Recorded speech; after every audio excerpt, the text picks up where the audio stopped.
สวัสดีค่ะชวนทำขนมนมเนยง่ายๆกับ Easy Food ใบชยาค่ะ คลิปนี้มาชวนทำเค้กชิฟฟ่อนมาเบิลค่ะ สูตรเค้กชิฟฟ่อนเผือกมาในรูปแบบเค้กมาเบิลวิธีการทำไม่ยุ่งยากใครๆก็ทำได้เราไปดูวิธีทำกันเลยค่ะ เริ่มจากการทำส่วนผสมของไข่แดงค่ะใส่น้ำตาลทรายและเกลือลงไปในไข่แดงจะใช้เป็นไข่ไก่เบอร์2นะคะ3ฟองตามด้วยนมสดและน้ำมันใช้จะเป็นน้ำมันพืชน้ำมันคาโนล่าน้ำมันมะพร้าวหรือน้ำมันรำข้าวก็ได้แล้วก็ใส่กลิ่นเผือกค่ะ1ช้อนชาใส่ส่วนผสมของเหลวครบแล้วก็ใช้ตะกร้อมือคนส่วนผสมให้เข้ากันคนของเหลวจนเข้ากันดีแล้วต่อไปเราก็จะใส่ของแห้งใส่แป้งเค้กและผงฟูลงไปผ่านกระชอนร่อนแป้งจากนั้นร่อนแป้งเค้กและผงฟูลงไปในส่วนผสมของเหลวแล้วก็ใช้ตะกร้อมือคนส่วนผสมให้เข้ากันด้วยความเร็วจนไม่เหลือเม็ดแป้งเมื่อคนจนเข้ากันดีแล้วแจ็คจะแบ่งส่วนผสมของไข่แดงออกเป็น2ส่วนละเท่ากันเราก็จะได้ส่วนผสม2ถ้วยแบบนี้จากนั้นก็พักเข้าไว้ก่อนต่อไปเรามาตีไข่ขาวเป็นไข่ขาวจากไข่ไก่เบอร์2จำนวน3ฟองเปิดสปีดความเร็วกลางตีจนขึ้นฟองหยาบเล็กน้อยจากนั้นใส่ครีมออฟทาลงไปถ้าไม่มีสามารถใช้น้ำมะนาวหรือน้ำส้มสายชูแทนได้จากนั้นก็ทยอยใส่น้ำตาลทรายลงไปโดยแบ่งใส่3ครั้งแต่ละครั้งก็ให้ห่างกันประมาณ 10-15 วิทำแบบนี้ไปเรื่อยๆจนกระทั่งน้ำตาลทรายหมด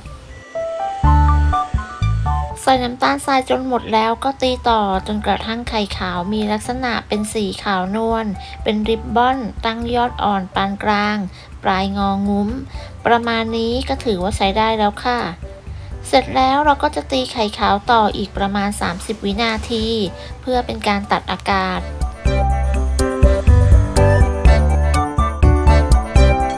ต่อไปเราจะผสมส่วนผสมของไข่แดงและไข่ขาวก่อนอื่นก็ใส่สีม่วงหยดลงไปในส่วนผสมใดผสมหนึ่งแล้วก็คนให้เข้ากันเมื่อคนจนเข้ากันดีก็ตักไข่ขาวมาผสมโดยแจ็คแบ่งไข่ขาวออกเป็น2ส่วนโดยกะด้วยสายตาตัดแบ่งให้เท่ากันแล้วก็นำมาผสมส่วนผสมของไข่แดงวิธีการผสมก็ให้เราคนตะล่อมด้วยความเบามือจะทำด้วยตะกร้อมือหรือว่าไม้พายก็แล้วแต่ความสะดวก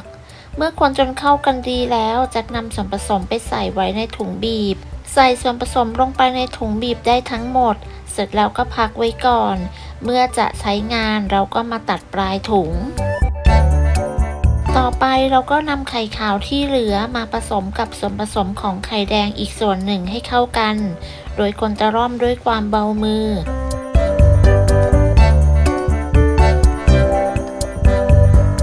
เมื่อคนจนเข้ากันดีแล้วเราก็จะนำไปเทใส่ถาดทาเนยหรือน้ำมันที่ก้นถาดใช้เป็นถาดขนาด 7x7x2 นิ้ว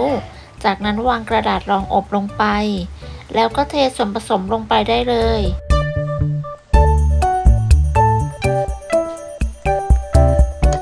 ใส่ส่วนผสมลงไปทั้งหมดแล้วก็เกลี่ยส่วนผสมให้ทั่วให้เท่ากันแล้วก็เคาะเบาๆเพื่อไล่อากาศ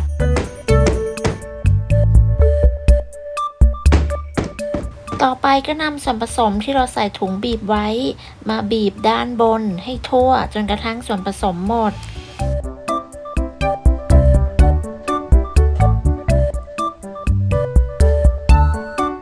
บีบส่วนผสมลงไปหมดแล้วต่อไปเราก็ใช้ด้ามมีด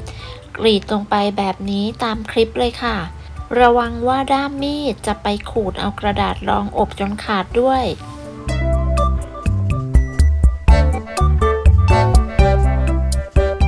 เสร็จแล้วก็นำเข้าอบได้เลยอบที่อุณหภูมิ160องศาใช้ไฟบนล่างไม่เปิดพัดลมจะวางไว้ชั้นล่างของเตาอบใช้เวลาอยู่ที่ประมาณ25นาทีครบเวลาแล้วก็ลองเปิดเตาเช็คสุกโดยการใช้นิ้วจิ้มลงไปเบาๆถ้าเค้กเด้งกลับมาไม่จมก็คือสุกแล้วค่ะจากนั้นก็นำเค้กออกจากเตากระแทกพิมพ์เบาๆเพื่อให้เค้กเสร็จตัว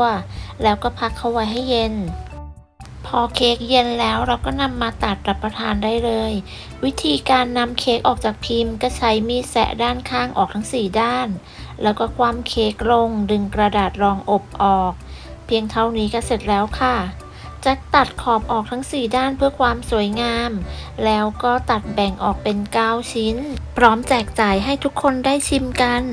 สูตรเค้กชิฟฟ่อนมาเบิลสูตรนี้ทำง่ายมากๆตัวเค้กเป็นสูตรชิฟฟ่อนเผือกเพื่อนๆสามารถดัดแปลงเป็นเค้กอย่างอื่นก็ได้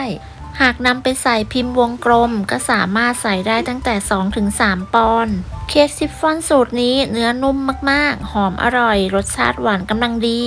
เพื่อนๆลองไปทำกันดูนะคะขอบคุณสำหรับการติดตามรับชมคลิปนี้